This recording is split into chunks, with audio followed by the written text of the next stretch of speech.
Me encuentro aquí con el arquitecto Cristian Arbaiza, a quien le voy a hacer unas preguntas respecto a problemáticas que se nos puede presentar como futuros arquitectos. Buenos días, arquitecto. Hola, ¿cómo estás? La primera pregunta dice, ¿cómo afrontaría la situación en donde los requerimientos del diseño de un proyecto a desarrollar claramente tendrían un impacto negativo en el entorno donde se ubica? Bueno, para eso, primero existe lo que se llaman los estudios de impacto ambiental, que sobre todo en el caso de minería son indispensables, digamos, ¿no? Eh, pero luego hay toda una tendencia arquitectónica para, bueno, que ustedes la tocarán en algún momento, que trata sobre la arquitectura verde o la green architecture.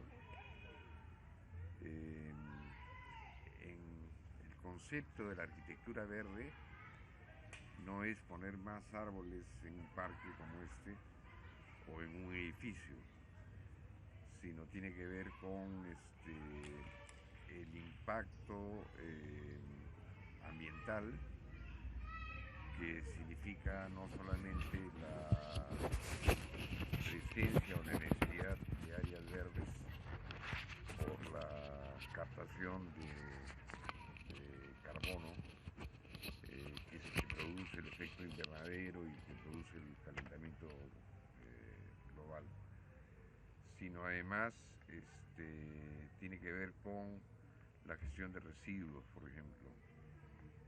¿Qué hace una ciudad para eh, tener, por ejemplo, rellenos sanitarios y no botaderos,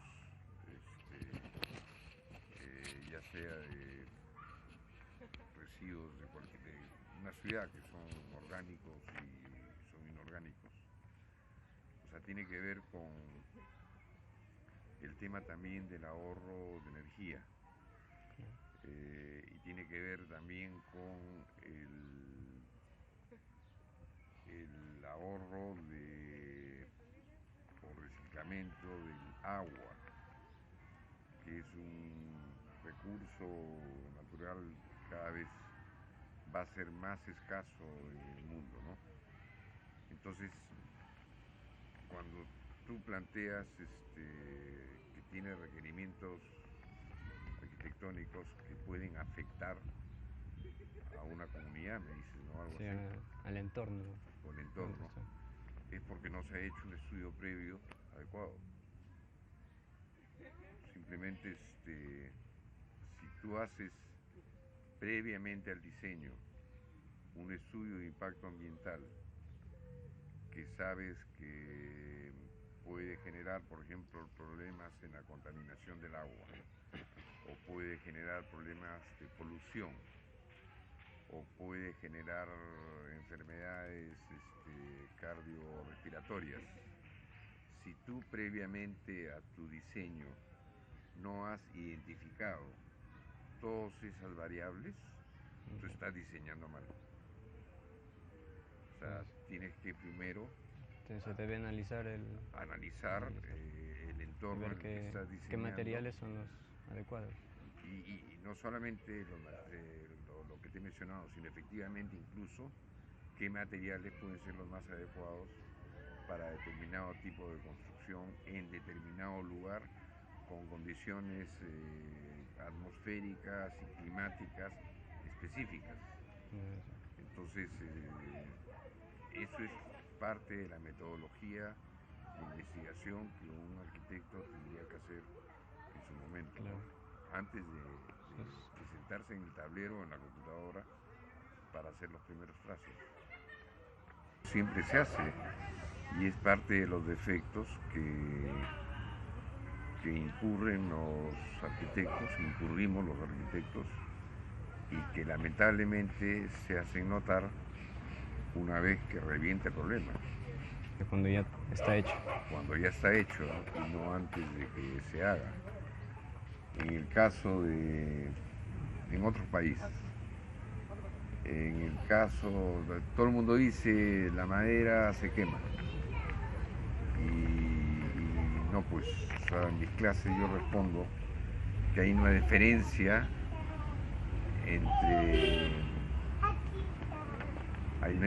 entre la combustibilidad y la resistencia al fuego de un material. Entonces, si bien la madera es combustible y el acero, por ejemplo, no es combustible, pero por ejemplo, la madera tiene un radio de carbonización, un ratio predecible de más o menos 36 milímetros por hora, en un incendio más o menos con 800 grados de temperatura. Entonces tú puedes incluso sobrediseñar una columna de madera para que aguante, por ejemplo, 1 hora en un incendio, y que eso dé tiempo para evacuar a la gente o para evacuar el mobiliario o la maquinaria o lo que fuera, ¿no? Salvar. Entonces hay formas, hay una diferencia entre la prevención y la previsión. La prevención es antes que ocurran las cosas. La previsión es tomar cuidado de que si ya ocurrieron, entonces cómo minimizas el impacto. Claro. Muchas gracias. Otra pregunta. En el caso de que usted esté a cargo de un proyecto de arquitectura social en una zona rural, ¿qué haría si la población beneficiaria no es unida y no coopera con su labor? Bueno, pues es el problema, te repito, recurrente, especialmente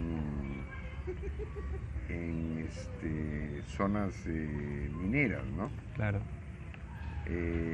Hay cada vez las exigencias del estudio de impacto ambiental son cada vez mayores. Entonces cada vez las empresas mineras tratan de cumplir los estándares más altos que no afecten precisamente la población, ya sea rural o urbana. Peor si es rural, ¿no? Y han habido casos exitosos donde se ha trasladado incluso a toda una población a otras zonas en condiciones de vida muchísimo mejores que las que tenían antes, y no ha habido ningún problema. Claro. Eso ocurre también, por ejemplo, en la construcción de represas.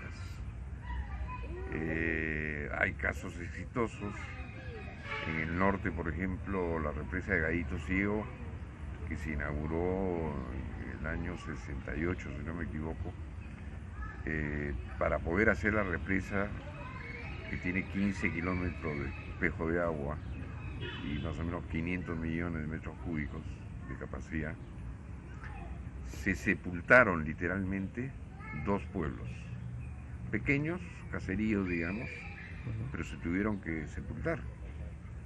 Entonces se trasladó a toda esa gente a otro lugar, a pocos kilómetros, y se le construyó una nueva ciudad.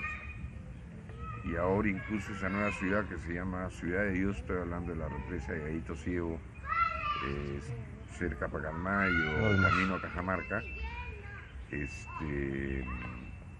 ese asentamiento inicialmente, que fue de los pobladores que fueron trasladados de un lugar a otro, ahora incluso ha crecido tanto que ya está en condiciones de calificar para ser un distrito más de la provincia de Pacalmayo. Entonces, así como tenemos ejemplos pésimos o referencias pésimas, como por ejemplo con lo que ocurrió en la Oroya, que digamos lo que se llama el pasivo ambiental. La Oroya tiene pues 50, 180 años de ser trabajada. Sin embargo, en esa época no había tanta sensibilidad como ahora para tener en cuenta justamente el impacto ambiental en la población. Entonces, se está tratando, después de 40, 50, 60 años, de remediar el impacto ambiental que ya se causó. que ha significado una serie de enfermedades en la población, sobre todo respiratorias, Claro. pulmonares, ¿no? Pero ese es un tema de rigor científico, si se trata de eso, en el sentido de que es una variable de diseño que el arquitecto obligadamente tiene que contemplar. Y si no la contempla, es primero porque no se le exigen, digamos, las municipalidades para dar licencia, y segundo porque simplemente el arquitecto, el profesional, no está preparado para poder diseñar. Y así tenemos en el Perú existen como 44, o existían como 44 facultades de arquitectura, mientras que en Francia, por ejemplo, existen 4. Yo tuve la oportunidad de hacer la malla curricular de ustedes, de la carrera de arquitectura en la Nacional. Claro, usted propuso el curso de arquitectura en madera, ¿no? Por ejemplo, propuse el curso de arquitectura en madera, y eso fue hace ya 6, 8 años o tal vez más, y ahora el tiempo me está dando la razón en sobre todo 2 de las propuestas que hice. Una fue incluir el curso de metodología de la investigación desde el 3er ciclo, porque estaba normalmente en otras universidades en el 7º, 8º ciclo, y no, pues, o sea, el rigor que debe tener un estudiante debe ser saber contar con una herramienta que se llama metodología de la investigación para recién después sentarse en el tablero o en la computadora y hacer su diseño. O sea, en realidad los mayores responsables y culpables de un impacto ambiental negativo somos los seres humanos. Somos quienes diseñamos, o somos quienes somos los empresarios, dueños de determinada industria, que simplemente no toman en cuenta que, por ejemplo, para la fabricación del cemento o la fabricación del acero, se producen efectos de polución atmosférica mucho mayores que, por ejemplo, para sacar 1 metro cúbico de madera del bosque, ¿no? O para incluso hacer 1 millar de ladrillos cerámicos, donde uno tiene que emplear igual tierra de chacra para poder hacer los ladrillos, y la tierra de chacra no es renovable. Entonces ahí está la diferencia entre los recursos naturales renovables y no renovables. El único recurso natural renovable que existe y que tenemos como material de construcción es la madera. Claro. Porque para hacer ladrillos necesitas tierra de chacra que no puedes recuperar. Para hacer cemento necesitas caliza, que la sacas de un cerro, y la tonelada que sacas no la puedes reponer.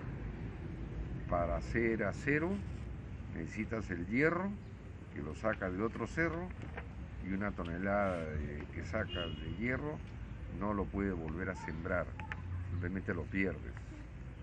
Entonces los países más industrializados y más avanzados lo que hacen es utilizar por ejemplo en Norteamérica, principalmente la madera para solucionar el tema del parque inmobiliario del país. Y ya no estamos hablando de casitas de 1 y 2 pisos, ahora se están haciendo edificios de madera de 8, 10, 14, 18 pisos, de una manera combinada, tal vez con un núcleo central de concreto, pero todo el resto de la estructura es de madera. Entonces ese es un tema que ahora está cada vez más vigente con la famosa tendencia de la arquitectura verde, la green architecture, que ojalá sea una materia que incluyan. En la época en que hice la malla curricular todavía no era tendencia, pero ahora es una tendencia a nivel mundial que cada vez se premia más a las edificaciones que contemplan todos estos aspectos, ¿no? La inclusión de áreas verdes, el buen manejo de residuos sólidos, el buen manejo del agua, el buen manejo y conservación de la energía, que son aspectos que antes probablemente no tomábamos en cuenta. Y efectivamente hay países, los que tienen climas extremos, que son más sensibles a ese tipo de problemas. Que en el caso del Perú, que prácticamente no existen climas extremos salvo en zonas, por ejemplo, de sierra, ¿no? Claro que sí. Bueno, como hemos podido notar, este invierno ha sido uno de los inviernos más fríos, ¿no? Sí. Entonces, ¿de qué manera se puede emplear la madera ya en construcciones actuales con el fin de aislar los espacios del frío para protegernos de este tipo de climas? Bueno, mira, no es por hacerle propaganda a la madera, pero a mí me hubiera gustado nacer 2 siglos antes o un siglo después. La madera precisamente, si tiene cualidades, son sus cualidades acústicas, sus cualidades térmicas. Entonces, por eso es que es uno de los materiales que actualmente está volviendo a tomar posicionamiento como el que perdió hace 2 siglos. O sea, toda la colonia, por ejemplo, o incluso la República, si tú analizas la arquitectura costera de toda el Perú republicano, ¿no? Claro. Te hablo de siglo XIX, 1850, 1860. Tú vas a Paita, Pimentel, a Puerto Eten, a Pacalmayo, a Huacho, en fin, Lima, La Punta, Barranco, el Callao, y sigue recorriendo y te vas hasta el sur, vas a ver que todas las construcciones son de madera. En este caso, madera importada de Estados Unidos, de California, madera de pino oregón. ¿Por qué? Porque era en esa época más fácil trasladar la madera vía el Océano Pacífico, de la costa oeste de Estados Unidos, a Sudamérica, la costa oeste también. Entonces era más fácil traer madera de pino oregón de California que traer madera de Pucallpa o de Iquitos. Entonces es una falacia pensar que la madera no tiene condiciones acústicas y térmicas de aislamiento como para poder hacer una buena construcción. Es más, cuando en países hacen rascacielos, y se están haciendo también ya en el Perú, con acero, los reglamentos nacionales de construcción exigen, por ejemplo, que los principales elementos, tanto columnas como vigas en acero, sean revestidas con madera, porque tienen una mejor resistencia al fuego. La madera se va carbonizando a un ratio, digamos, a una velocidad de 36 milímetros por hora. Y eso retarda la capacidad de disminuir la resistencia mecánica o estructural del elemento. En cambio, el acero, el metal, no se derrite, pero se dilata. Y al dilatarse queda como un chicle y la estructura colapsa. Lo que pasa es que hay una ignorancia, lamentablemente, en general en medio académico para hacer las recomendaciones adecuadas desde el punto de vista tecnológico, ¿no? Y si tú ves la tendencia mundial ahora, tanto en Norteamérica como en Europa, en Asia también, por supuesto, es volver al uso de la madera como material de construcción, por la ventaja que tiene. Uno se pregunta, sí, pero con eso está destruyendo el bosque. Oye, un momentito. Sí, yo estoy cortando un árbol, ¿ya? Pero si tengo una política de Estado de cortar un árbol y sembrar dos, y no soy un cortoplacista, sino pienso a 20, 30, 40 años, el árbol que saqué ahora, dentro de 20, 30 o 40 años, volverá a existir y lo volveré a cosechar. Esa es la diferencia con Chile, por ejemplo.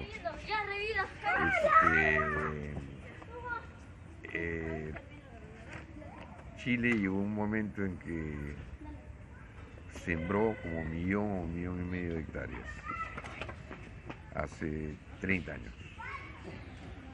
Y ahora está cosechando una madera que ha invadido el Perú, que es el pino radiata, que no es la mejor madera, y sin embargo tiene niveles de exportación de productos forestales de alrededor de 6.500 millones de dólares, mientras que el Perú no llega a los 700 millones de dólares anuales. ¿Por qué? Porque no fueron cortoplacistas, pensaron en el mediano y largo plazo y favorecieron la forestación en zonas de aptitud forestal con una serie de ventajas, ¿no? Entonces le dijeron al empresario, mire, usted siembre árboles y si a los 5 años usted me demuestra que tiene una supervivencia de los árboles mayor al 90%, ya yo lo hago dueño de los árboles y dueño de la tierra, pero usted anualmente tiene que demostrarme que el crecimiento de su bosque es el adecuado. Entonces esa es la razón por la cual muchos países, Canadá por ejemplo, la mitad de su Producto Bruto Interno está vinculado con los productos forestales. ¿De qué manera realizaría una construcción en base de madera en una zona que sufre variaciones bruscas de su temperatura? Vuelvo a comentar, o sea,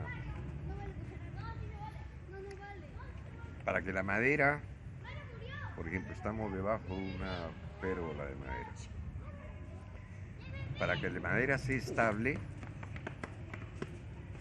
la madera viene lo que se llama verde del árbol, ¿ok?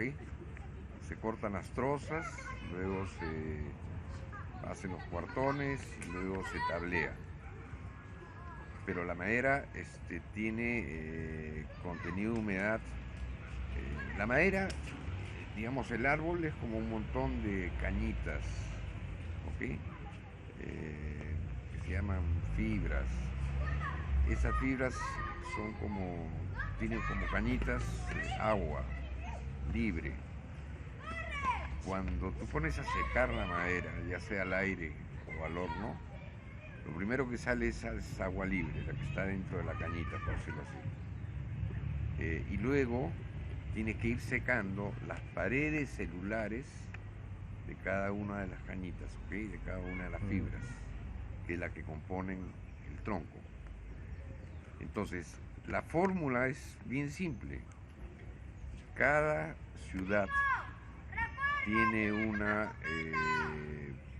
temperatura promedio anual y tiene una humedad atmosférica promedio anual, ¿ok? Entonces simplemente si tú logras saber cuál es el contenido de humedad de equilibrio, se llama. Por ejemplo, en Trujillo, si Trujillo tiene una temperatura anual promedio digamos, de 20, 22 grados y tienen una humedad atmosférica promedio de 70-80%. Eso da que la madera tú debas secarla en función de la humedad atmosférica y en función de la temperatura. Entonces, por ejemplo, en Puno, que la temperatura es muy baja, de repente la humedad de equilibrio de la madera es de 14%.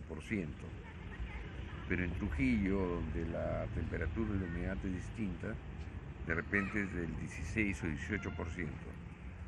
Si tomas en cuenta eso antes de utilizar la madera, y para eso puedes secar al aire o puedes secar en hornos, la madera no tiene variación, ni en invierno ni en verano, porque está equilibrada. Entonces, es un mito eso de que se te atraquen las puertas o se atraquen los cajones.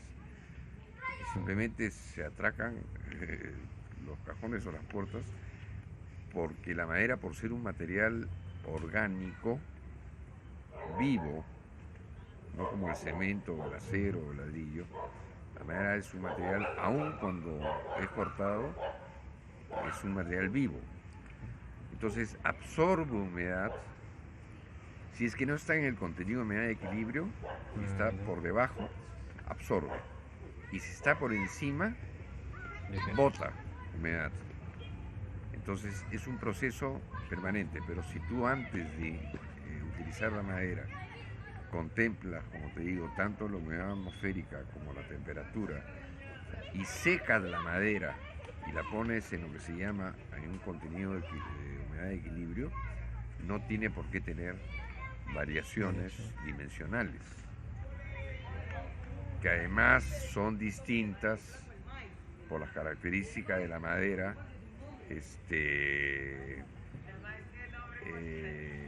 son distintas en el sentido longitudinal, en el sentido radial y en el sentido tangencial.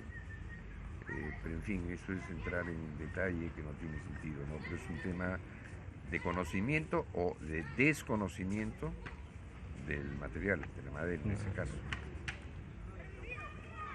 Ya como para ir finalizando, ¿qué acción tomaría si luego de haber concluido, digamos, un primer piso de una construcción a base de madera, observa que una de sus columnas o el techo tiene una grieta o puede haber sido invadida por polillas? Bueno, en primer lugar es porque el arquitecto que lo diseñó es un mal arquitecto, ¿ya? Porque todos los materiales de construcción tienen virtudes y tienen defectos, todos. Ya te digo, el acero no se derrite, pero se dilata. El cemento a determinada temperatura se raja. Igual, la madera, tú no puede ser que recién cuando esté construido descubras que tiene rajaduras. Eso tienes que haberlo previsto antes. Primero, en el contenido de humedad de la madera. Segundo, en el cálculo estructural. Tercero, hay maderas que naturalmente tienen una mayor resistencia a la intemperie. Mira, en el Perú, en nuestro bosque, que ocupa casi el 60 o 70% del territorio, y que afortunadamente todavía no está sobreexplotado, como en el caso de Brasil, simple y llanamente porque no tenemos vías de comunicación, no porque hemos sido muy celosos en cuidar el bosque. Pero la madera es un material predecible, entonces no hay razón para que después de construir encuentres problemas de grietas en una viga o de deflexión en una viga. Y bueno, y si eso ocurre, es mucho más fácil corregir. Por ejemplo, resulta que no controlaste el contenido de humedad, pusiste una viga y esta viga al cabo del tiempo tiene una deflexión, tiene una flecha. Bueno, por ejemplo, una alternativa es que simplemente le des la vuelta a la viga. Entonces la flecha que está en la parte inferior la haces como contraflecha en la parte superior y superas eso. O en su defecto, si encuentras una viga que se rajó, bueno, le pones un par de vigas al costado y le corriges la rajadura. Es decir, la construcción con madera es un sistema constructivo que se basa en armar y desarmar piezas. Entonces es mucho más fácil armar y desarmar ciertas piezas sin tener que destruir la construcción. Entonces, cuando tú me hablas de una casa de que en el primer piso aparecen grietas o rajaduras, primero porque estuvo mal diseñada y segundo es mucho más fácil reparar que, por ejemplo, cuando se te raja, que se te raja un muro de ladrillo, ¿cómo lo corriges? Simplemente se te rajó porque nadie calculó que una casa necesita muros de corte que controlen las cargas laterales en un sentido y en el otro, en el caso de terremotos, por ejemplo. Entonces, esa es una falla que es muy usual. Aquí en Trujillo, por ejemplo, si hubiera un terremoto de 8 grados, yo no sé qué cantidad de casas que se vendrían abajo, porque ya han llegado al límite de utilizar incluso albañilería que no es confinada, que no tiene acero, que no usa ni siquiera ladrillo quincón, sino usa ladrillo pandereta, y Dios no quiera que nos coja un terremoto de 7.5, 8, 8.5, como ha ocurrido en otros sitios, ¿no? Porque el Centro de Investigación Sísmica de la Universidad Nacional de Ingeniería ya identificó la zona de riesgo que tiene Trujillo, y sobre todo la parte periférica es que tiene problemas. Solo para que sepas, a partir de 1700, de un terremoto que hubo en 1740, 46, es que el virrey le pide a un arquitecto portugués, Vasconcelos, que conciba un sistema constructivo resistente a los sismos, porque Lima había sido destruida completamente varias veces. Así como el fenómeno del Niño, uno cree que existe ahora, no, ha existido toda la vida.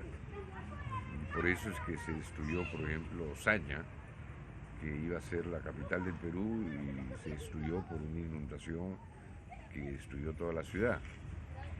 Igual ocurrió con el tema de la Quincha. La Quincha ni siquiera es un sistema estrictamente peruano, simplemente es un sistema mejorado de lo que ya existe en otros países, en Europa, en Latinoamérica, llamada simplemente de otra manera. Se le llama bareque o bajareque, pero es la combinación de la estructura de madera con caña y con barro. Ya, esa estructura hace que sobre todo las cargas laterales en un sismo se aguanten, pues son de corta duración. El ejemplo típico es tú has visto ahora que acaban de ocurrir los Panamericanos, por ejemplo. En las competencias de natación, cuando hacen los saltos en el trampolín es de madera, y efectivamente el nadador salta para darse impulso en el trampolín, hace su pirueta y el trampolín se mueve, pero luego vuelve a su posición original. Ujú. Ya, eso es lo que se llama el límite elástico de la madera, cosa que no ocurre con el acero, donde cuando tú doblas el acero no vuelve a su posición original, sino pasa del límite elástico al límite plástico, que se llama. Entonces no recupera su posición original, ¿no? Entonces el decir que la hipótesis de que si uno encuentra en el primer piso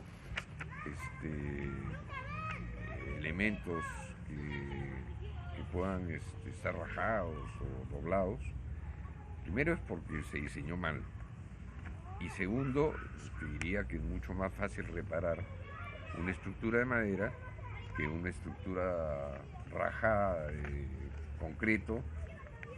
Por ejemplo, un muro de contención que se raja de concreto no lo puedes parchar, aunque le ponga resina epóxica, o una pared, un muro portante de ladrillo,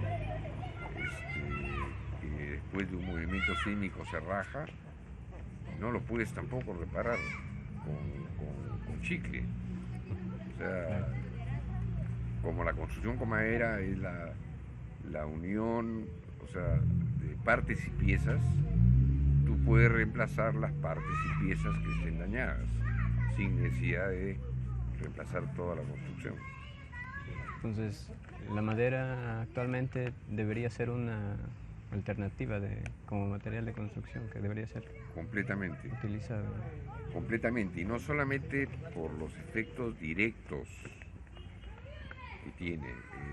Mi tesis, yo tengo una maestría en Inglaterra y una segunda maestría en Suiza. En mi tesis en Suiza fue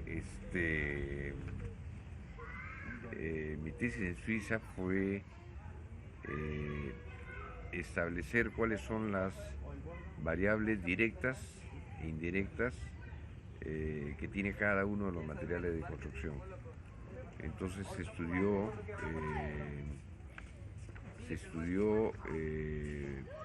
los principales 4 materiales de construcción: el acero, el ladrillo, el cemento y la madera. No solo en tiempos de construcción, en costos, etcétera, sino en otros 3 aspectos, que es el consumo de energía, la generación de mano de obra y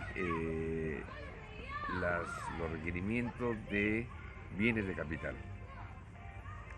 Y hay unas ventajas ahí tremendas, porque para tener, repito, 1 metro cúbico de madera, tú consumes una determinada cantidad de mano de obra, tú consumes una determinada cantidad de energía y necesitas una determinada cantidad de maquinaria, de bienes de capital.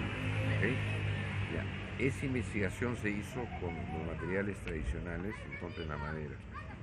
Y efectivamente la madera tiene una serie de ventajas que van por encima de El resto de materiales. los otros materiales de construcción, ¿no? El único consejo que daría es que aprendamos de otros países más desarrollados, que efectivamente, te repito, están volviendo a utilizar la madera, ya la usan intensivamente. El 80-90% del parque inmobiliario de Estados Unidos o Canadá es todo de madera. Y ahora incluso están haciendo edificios de 14, 18, 24 pisos de madera. En cada país tratan de romper el récord. Entonces,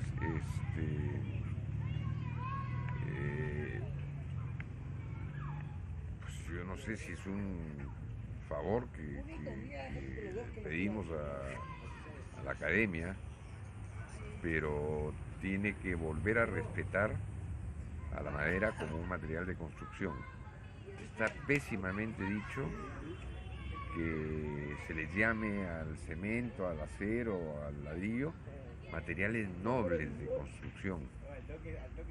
¿Qué tiene de innoble la madera? Cuando se ha utilizado, lo hemos utilizado durante toda la colonia y durante toda la República. Y recién con la apertura del Canal de Panamá en 1914 es que empezaron a entrar materiales exóticos en ese momento para el Perú, como eran el cemento, el fierro o el vidrio, por ejemplo, ¿no? Entonces, tratemos de capacitar a los nuevos arquitectos en el uso de los materiales para hacer un desarrollo sostenible que se refleje en una arquitectura sostenible, que es el concepto moderno del diseño y la construcción a nivel mundial. Exacto.